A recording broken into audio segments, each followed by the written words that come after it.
Estamos de volta com o segundo bloco do programa Business Network. Eu tenho o prazer de ter aqui conosco, em nossos estúdios, Tássia Monteiro.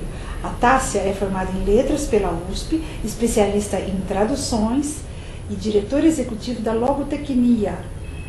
Além, claro, de fazer parte do grupo BNI Atitude. Olá, Tássia, tudo bem? Olá, muito obrigada pelo convite.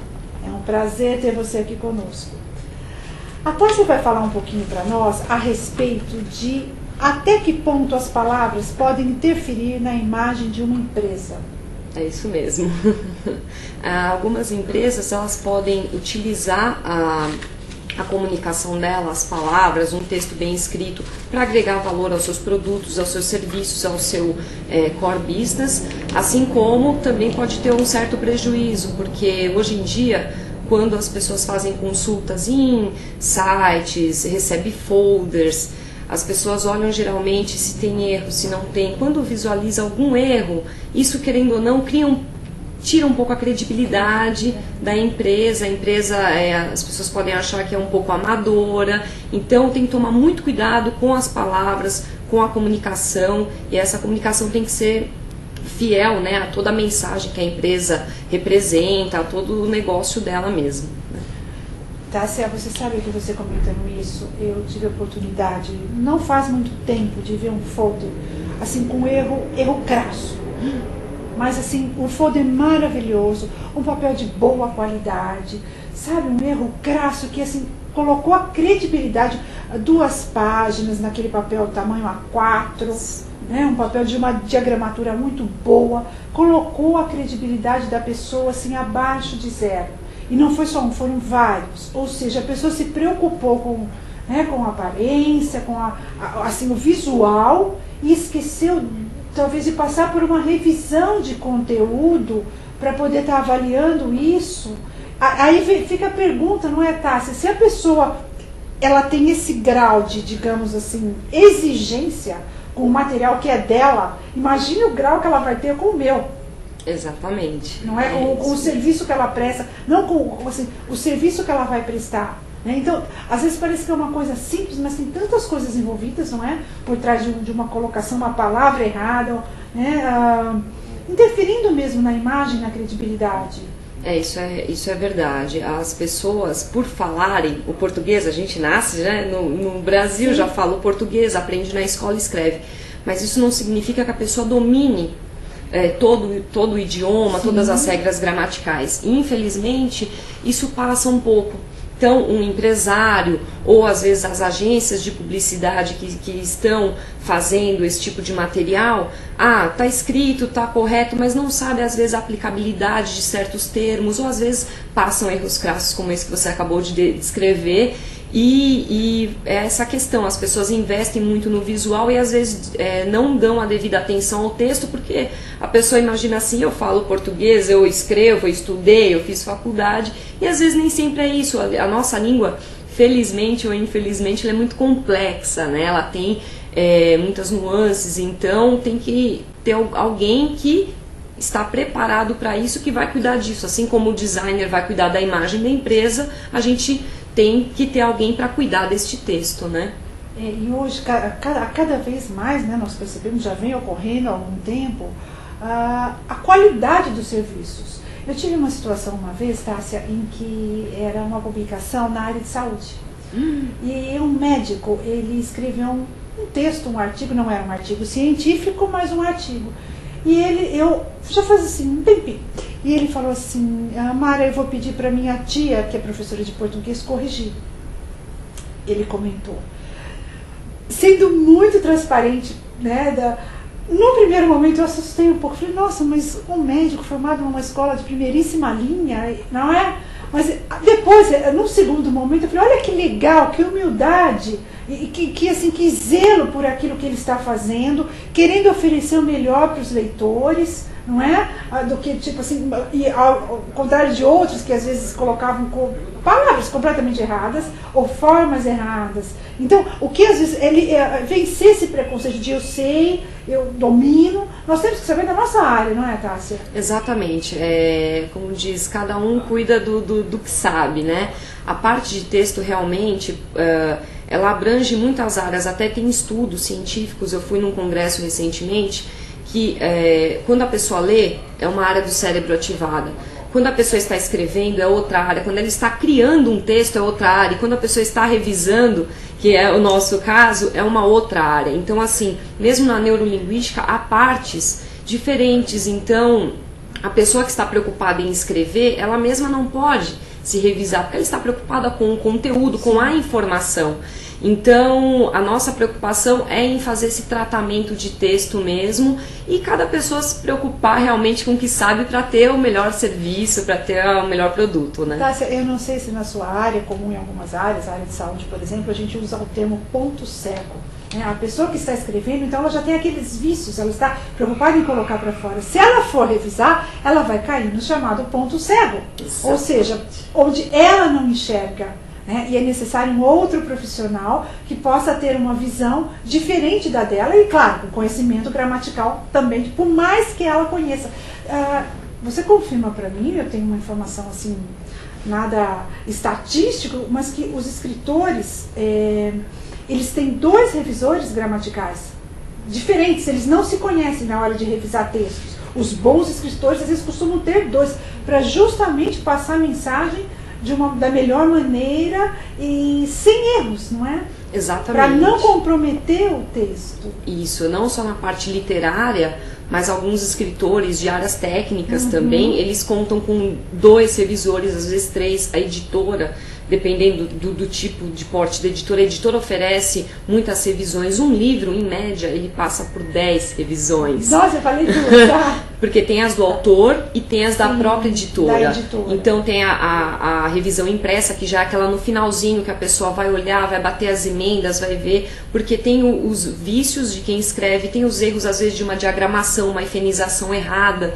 Então esse tipo de coisa acontece também no mundo editorial, mas é fato.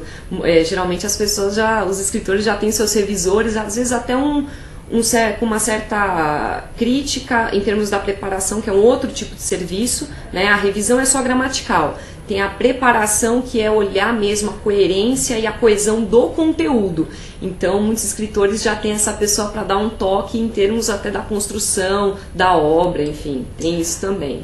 Tá, você conta um pouquinho para nós, existem maneiras de utilizar as palavras para melhorar a comunicação da empresa? A gente até agora estava falando de palavras interferindo na imagem. Agora, falando em determinadas palavras, usar as palavras para melhorar a comunicação da empresa? Isso é muito, isso é fato. Maneiras técnicas? Temos várias maneiras. Uma coisa, por exemplo, eu tive um caso de um cliente que uma das palavras que ele colocava em seu material era perfeição. E eu aconselhei a remover essa palavra, pois a perfeição não é humana, né? Então a perfeição ela é algo assim, é técnico, é exato. Então eu sugeri uma palavra que seria a excelência, né? Que é uma palavra mais bem usada, que dá a ideia de que a empresa se compromete 100% em oferecer o melhor ao cliente.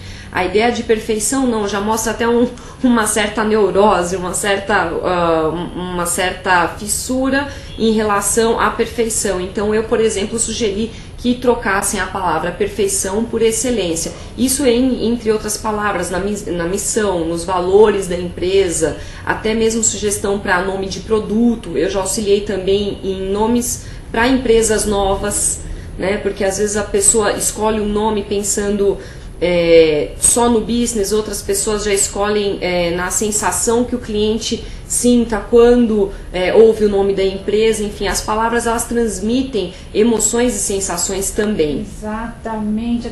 Até assim, eu gosto de um termo, me corrige, tá, Tássia? Musicalidade. Não é? Dependendo de um produto, uma determinada palavra, ela pode ter uma conotação mais suave ou mais dura, dependendo do tipo de empresa, do tipo de produto, e ser adequado ou não. O que é adequado para um determinado serviço não é adequado para outro. Exatamente. Eu gosto porque aquela coisa do som, né, um órgão sensível do ser humano, né, que são, o ouvido, né, entra gostoso, e outra palavra já a pessoa não sabe dizer o certo porquê, mas não caiu bem. É como você citou agora, perfeição e excelência. É verdade. E perfeição é regra, né? Como é regra. Exato, uma coisa engessada. É engessada, né? É verdade. Excelência é o melhor que cada um pode fazer, não é? Exatamente. E temos outros casos, por exemplo, acho que todo mundo já passou por isso. Nós lemos um e-mail, não conhecemos a pessoa. E nós gostamos ou não gostamos da pessoa pelo e-mail que recebemos. Isso porque, pelo modo de escrita da pessoa, às vezes é engraçado isso, essa interpretação que nós fazemos. Não conhecemos a pessoa, mas o jeito da escrita dela pode nos aproximar ou nos afastar. Então, esse tipo de cuidado as empresas também têm que tomar, não só na comunicação do folder, na sua papelaria ou no site, mas também na proposta, porque muitas empresas têm tudo certinho, tudo perfeito, e manda a proposta ela volta, nunca tem aprovação ou tem algum problema com essa proposta. Às vezes é escrita, às vezes o cliente, quando ele vê aquela proposta, ele não se identifica com a proposta, ele se sente às vezes lesado, e não é o caso, é só uma readequação da escrita para trazer mais conforto ao cliente. Quando ele lê aquela proposta, ele se sentir seguro, se sentir acolhido de que não vai ter nenhum problema no futuro, né?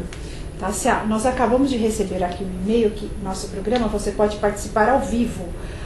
E-mail é alvivo@clicktv.com.br. E tem uma mensagem para você, Tássia. Utilizo rotineiramente os serviços da logotecnia e recomendo.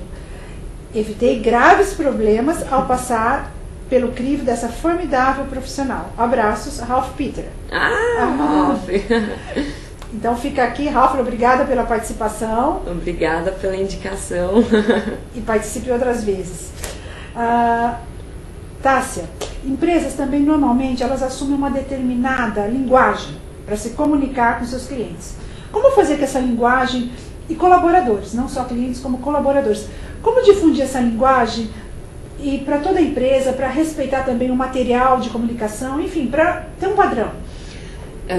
Tudo começa quando a marca é gerada, né? A marca, que é a identidade visual, ela vai respeitar a identidade da empresa para se posicionar no mercado. E a empresa tem os seus públicos, o público interno, que são os colaboradores, tem o público externo, que é formado pelos clientes, e muitas vezes as empresas esquecem de outro público externo, que é o próprio fornecedor. Então, não precisa ser feita uma campanha, algo de grande investimento, mas apenas fazer um manualzinho com pequenas indicações, pequenas referências para os seus funcionários, para quando tratarem com seus fornecedores, com os clientes, terem mais ou menos uma padronização. Isso é algo que os clientes elogiam muito. Quando você tem uma empresa que todos mandam um e-mail com bom dia, um atenciosamente, um cordialmente, há uma coesão na linguagem da empresa, né? Isso dá uma segurança também, aumenta a credibilidade, querendo ou não, isso agrega valor à empresa também. Apenas um manual com algumas instruções, isso já está de ótimo tamanho para que a empresa tenha mais sucesso ainda. Os detalhes, né, como você está falando, parece que como você um simples e-mail que tem toda uma maneira de se comunicar com os clientes, fornecedores, enfim. São detalhes, mas que passam uma segurança, não é? Exatamente. São os detalhes que estão as diferenças, na verdade, né? Com certeza. E quanto a proceder o novo acordo ortográfico, tá? Se esse acordo...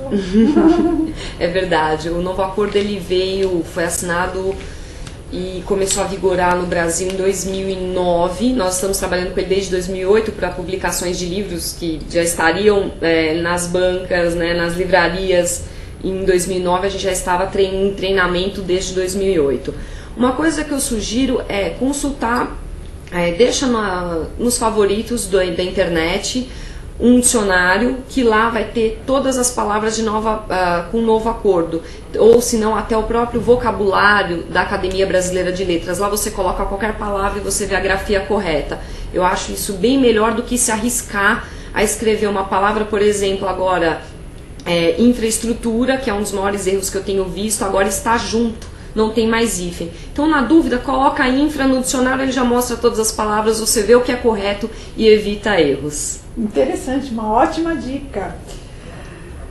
Quais as sugestões ou dicas, algumas dicas para os empresários evitarem os erros? Seria o dicionário, deixar como favorito, no favorito? Sim, além do dicionário como favoritos, tem, por exemplo, a parte de verbo. A pessoa não, às vezes a gente tem dúvida quando eu posso ou quando eu puder, se eu puder, quando pudéssemos, enfim, algumas conjugações são complicadas. Tem alguns sites na internet que também conjugam verbos, tá? Você poderia deixar? É o conjugame.net, conjuga-me.net. Lá você coloca o verbo, tem muitos verbos irregulares, como haver, por exemplo, né? Alguns verbos que são mais complicados, você coloca, ele conjuga em todos os tempos verbais e aí você consegue escrever de uma forma correta, né? Então acho que o conjuga-me e o dicionário já evita muito problema já. Não conhecia esse conjuga-me.net.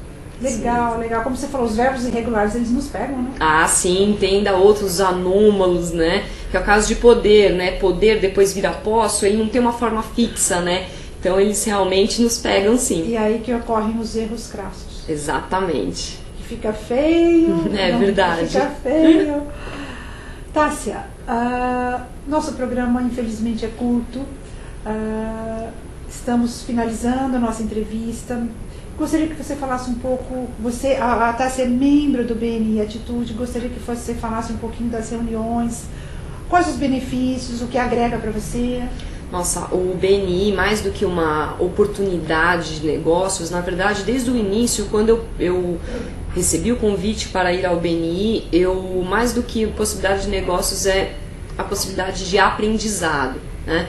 Quando a Logotecnia abriu, nós abrimos a Logotecnia, eu tinha acabado de sair da faculdade, era uma recém-formada, então eu não conhecia muitos empresários, eu queria aprender esse mundo do empreendedorismo, do business, de networking, e o BNI, mais do que uma escola, não só é uma árvore de ótimos frutos para mim, não só em termos profissionais, mas em termos pessoais também. Eu cresci muito, desenvolvi muito, as reuniões são maravilhosas, assim, cada dia é uma lição, você leva alguma coisa sempre para casa. E tem uma frase muito interessante que eu lembro muito do BNI: quando você tem um pão na mão e a outra pessoa tem um pão, se vocês trocarem, cada um vai embora com um pão. Agora, quando a gente vem com uma ideia, não. Se nós trocamos ideias, nós vamos embora com muitas ideias. Então, no BNI, semanalmente eu saio com 40 ideias novas. Isso é muito rico para mim, assim, muito bom. Que bom. Você está há quanto tempo no BNI, Tássia?